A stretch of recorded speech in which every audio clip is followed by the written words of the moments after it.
Welcome to my channel Shiv Prakash classes. दोस्तों आज हम हार्ट साइकिल के विषय में पढ़ेंगे। इसे हिंदी में हृदय चक्र कहा जाता है। दोस्तों चलो समझते हैं हृदय चक्र किसे कहते हैं। दोस्तों जब हमारे शरीर से जब हमारे हृदय से रक्त को शरीर में जाता है, उसके बाद पुनः अशुद्धि रक्त दोस्तों हमारे हृदय में आता है, इसको पुनः फेफड़े में भेजा जाता है। इस पूरी प्रक्रिया के दौरान दोस्तों जो रक्त में अशुद्धियाँ पाई जाती हैं उनको पंप करने के लिए प्यूरिफिकेशन उसके द्वारा लंग्स के द्वारा किया जाता है। इस पूरी साइकिल को दोस्तों हृदय चक्र या हार्ट साइकिल के नाम से जाना जाता है। चलो दोस्तों देखते हैं। दोस्तों कुछ इस तरह से होता है। पहले देखते हैं हार्ट साइकिल। इसमें दोस्तों एक सिस्टोलिक होता है। जब दोस्तों हृदय हमारा सिकुड़ता है उसे सिस्टोलिक कहा जाता है।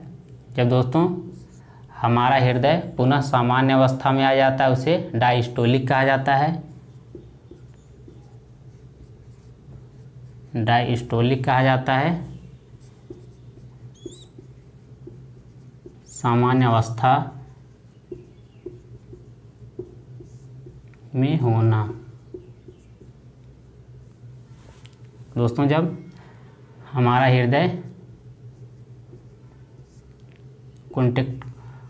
कॉन्ट्रैक्टाइल करता है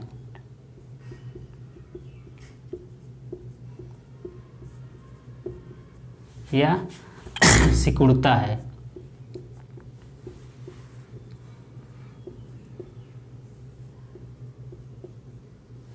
दोस्तों जब हमारा हृदय सिकुड़ता है इसमें से 70 ml रक्त को पंप करता है हमारे निलय के द्वारा।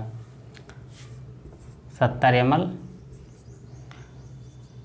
ब्लड को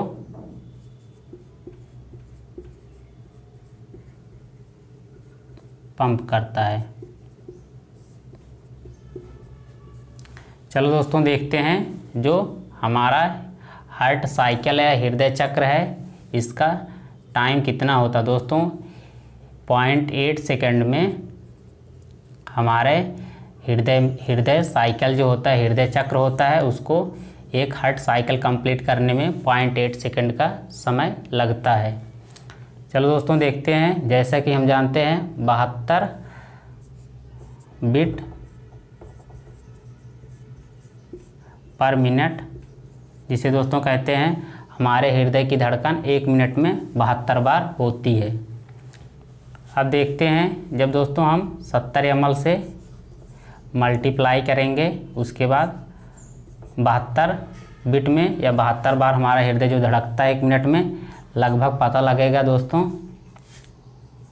5000 ml हमारा हृदय रक्त को पंप करता है 1 मिनट में। लगभग ये दोस्तों होता है 5 लीटर।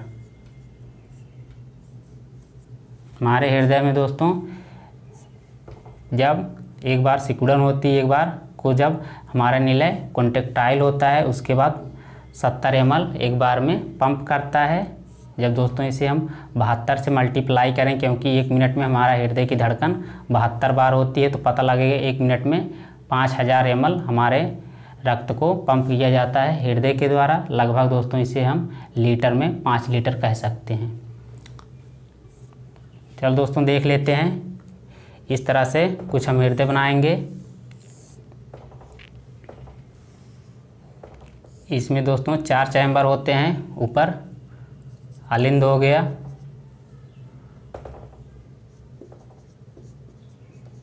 ये दोस्तों अलिंद हो गया। दायां भाग है दोस्तों ये बायां है। ये दोस्तों दोनों तरफ नीले है। जब दोस्तों हमारा हृदय कॉन्ट्रैक्टाइल होता है हमारे निलय से कुछ इस तरह से यहाँ से दोस्तों रक्त को पंप किया जाता है शरीर की तरफ। यहाँ पर दोस्तों ओर्टा होता है जो हमारे हृदय से रक्त को शरीर में ले जाता है इस तरह से। उसके बाद दोस्तों यहाँ से ओर्टा के द्वारा हमारे रक्त को शरीर में ले जाया जाता है। इसके बाद दोस्तों यहाँ से कुछ पतली पतली केशिकाएँ होती हैं। केशिका होती है दोस्तों। उसके बाद यहाँ पे हमारे कुछ इस तरह से सेल होते हैं, इनमें पहुंचता है दोस्तों, रक्त पहुंच जाता है दोस्तों। इसके अंदर मेटाबॉलिज्म की प्रोसेस होती है।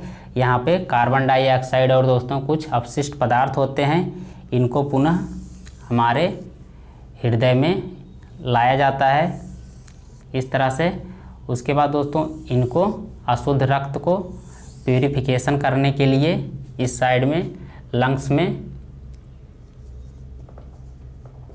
लंग्स या फेफड़ा में प्यूरिफिकेशन के लिए ले जाया जाता है। उसके बाद शुद्ध रक्त को पुनः हृदय में लाया जाता है, पंप किया जाता है दोस्तों। फिर इस तरह से एक साइकिल कंप्लीट होती है दोस्तों। एक साइकिल कंप्लीट होने में 0.8 सेकेंड का समय लगता है हृदय चक्र के। चलो दोस्तों आप लोग इसे नोट डाउन कर लीजिए। चलो दोस्तों अब देख लेते हैं हमारे हार्ट में साउंड किस प्रकार की आती है। दोस्तों हमारे हार्ट में 2 प्रकार की साउंड आती है। जब सिस्टोलिक होता है दोस्तों, हृदय हमारा कॉन्ट्रैक्टाइल करता है, सिकुड़ता है, उसमें लब की साउंड आती है। लब की साउंड जब दोस्तों हमारा हृदय फिर से सामान्य अवस्था में आता है तो डब की साउंड आती है। जब दोस्तों हमारे हृदय में किसी प्रकार का विकार हो जाता है तो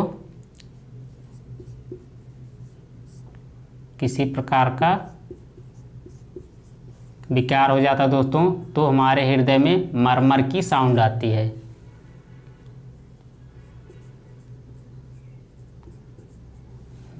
मरमर की दोस्तों साउंड आती है जब हमारे हृदय में किसी प्रकार का विकार हो जाता है दोस्तों एबनॉर्मल कंडीशन में।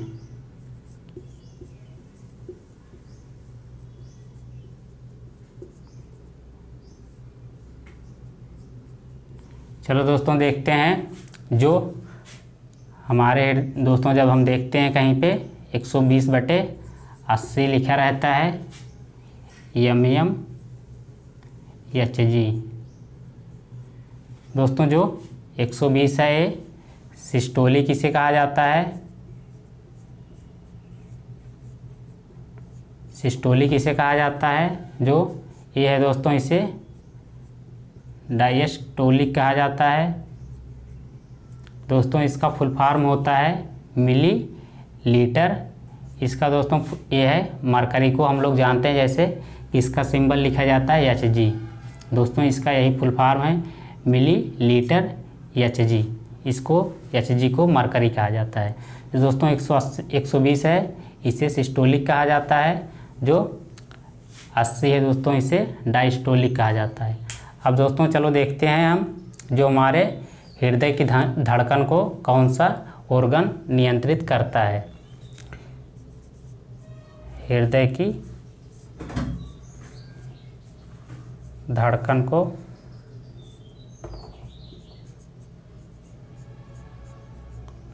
कौन कंट्रोल करता है।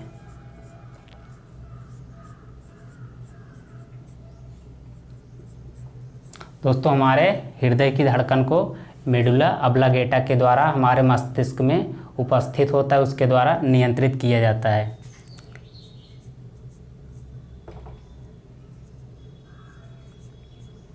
मेडुला ऑब्लांगेटा के द्वारा।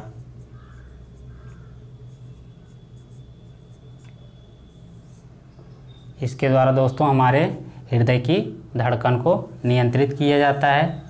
अब दोस्तों देखते हैं हृदय की धड़कन को सुनने के लिए किस यंत्र का प्रयोग किया जाता है।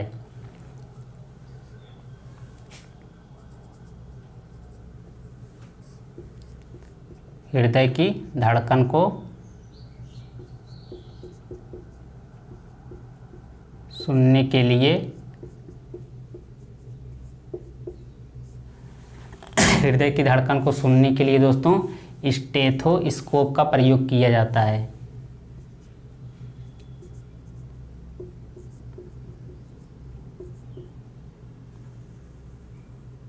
अब दोस्तों इसी के साथ में हम देख लेते हैं स्टेथोस्कोप किस सिद्धांत पर कार्य करता है का सिद्धांत। स्टेथोस्कोप दोस्तों ध्वनि के प्रवर्तन के सिद्धांत पर कार्य करता है। ध्वनि के प्रवर्तन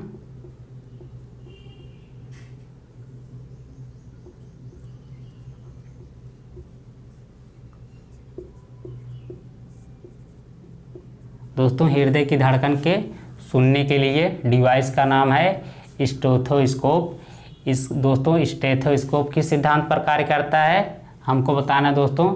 स्टेथोस्कोप ध्वनि के प्रवर्तन के सिद्धांत पर कार्य करता है। दोस्तों आप लोग इसे नोट डाउन कर लीजिए। चलो दोस्तों अब देख लेते हैं हार्ट से संबंधित कुछ विकार। हृदय से संबंधित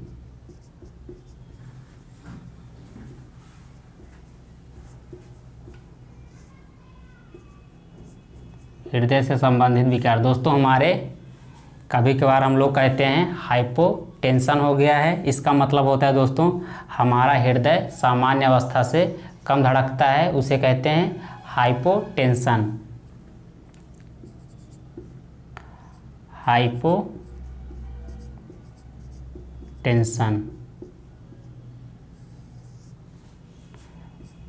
सामान्य से कम धड़कना। जब दोस्तों हमारा हृदय सामान्य अवस्था से कम धड़कता है तो उसे कहते हैं हाइपोटेंशन। दोस्तों जब हमारा हृदय सामान्य अवस्था से ज़्यादा धड़कने लगता है तो उसे कहते हैं हाइपरटेंशन।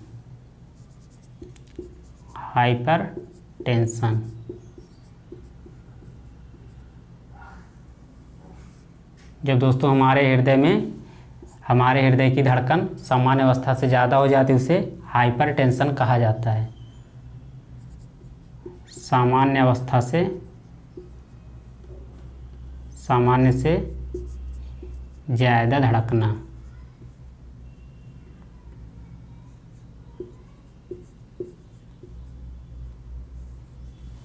सामान्य से ज़्यादा धड़कने को दोस्तों हाइपरटेंशन कहा जाता है। अब देख लेते हैं दोस्तों हृदय से संबंधित विकार और क्या होते हैं। एंजीना होता है दोस्तों।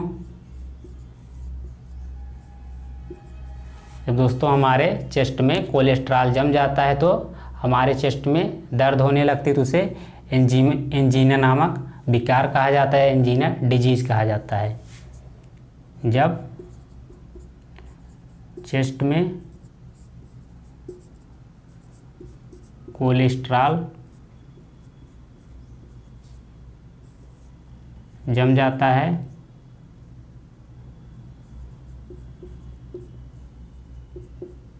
तो चेस्ट में दर्द होता है।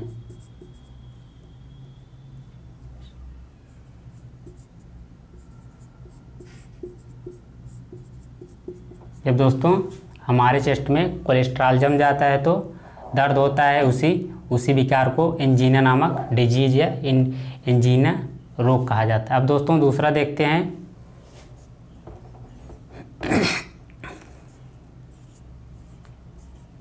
हार्ट फेलर किसे कहा जाता है। दोस्तों इसे हृदय का रुकना कहा जाता है।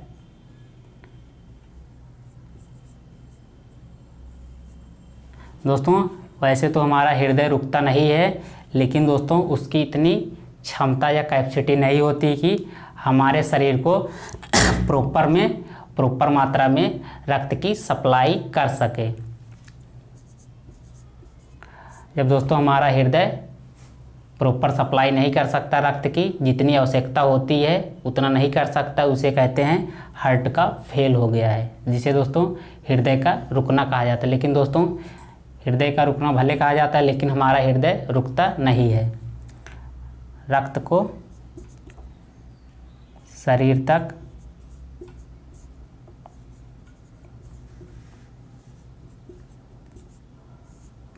पहुंचाने में असमर्थ पर्याप्त मात्रा में।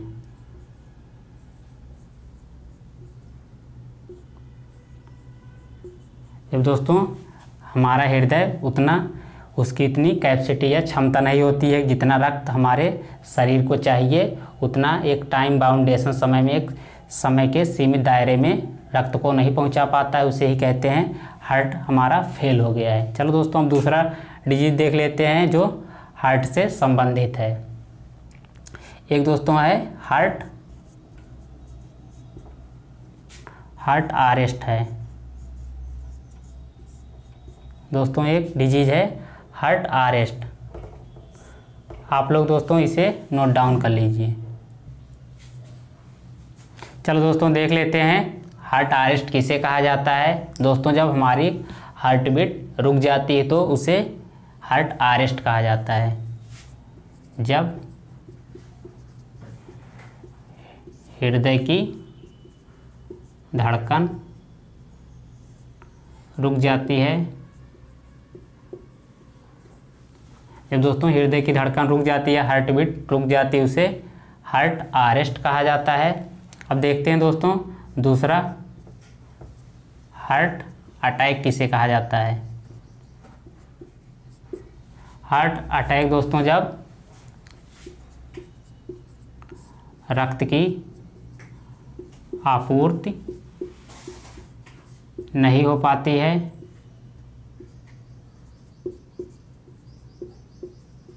दोस्तों हार्ट से रक्त की आपूर्ति नहीं हो पाती है, रक्त की सप्लाई नहीं हो पाती, उसे हार्ट अटैक कहा जाता है। अब दोस्तों देखते हैं एक दोस्तों पेरिकार्डियासिस डिजीज है।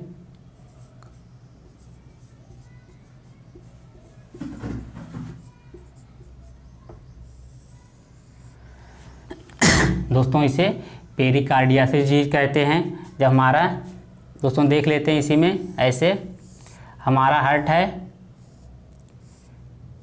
इसके दोस्तों चारों ओर जो मेम्ब्रेन पाई जाती है उसे पेरिकार्डियल मेम्ब्रेन कहा जाता है। इसी के अंदर दोस्तों जब विकार हो जाता है तो उसमें दोस्तों स्वाइलन आ जाती है, उसे कहते हैं पेरिकार्डियासिस।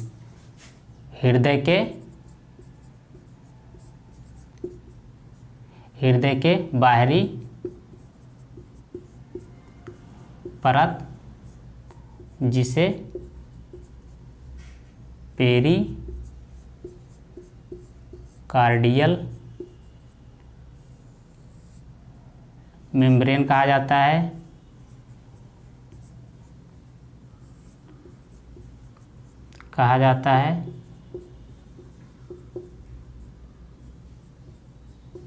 उसमें विकार आ जाता है।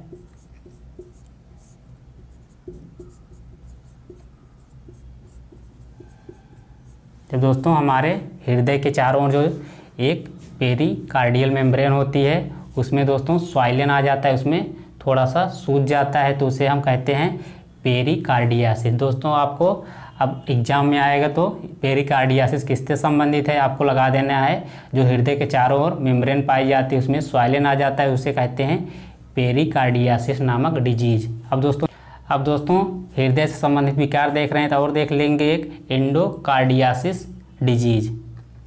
एंडोकार्डियासिस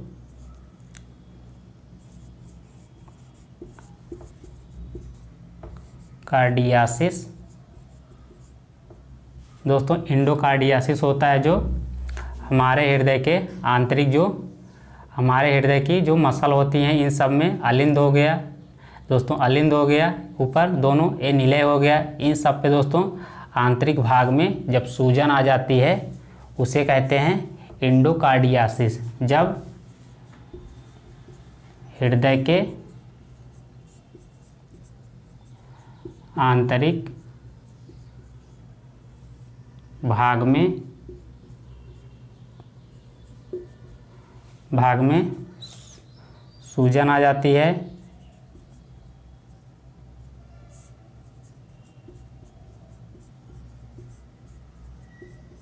जब दोस्तों हमारा हृदय एक कुछ इस तरह से दोनों अलिंद हो गए, दोनों निलय हो गए, इनके दोस्तों आंतरिक भाग में जब स्वाइलन आ जाती है तो उसे एंडोकार्डियासिस कहा जाता है। जब दोस्तों हृदय के आंतरिक भाग में सूजन आ जाती है दोस्तों, उसमें विकार उत्पन्न हो जाता है, उसे कहते हैं एंडोकार्डियासिस।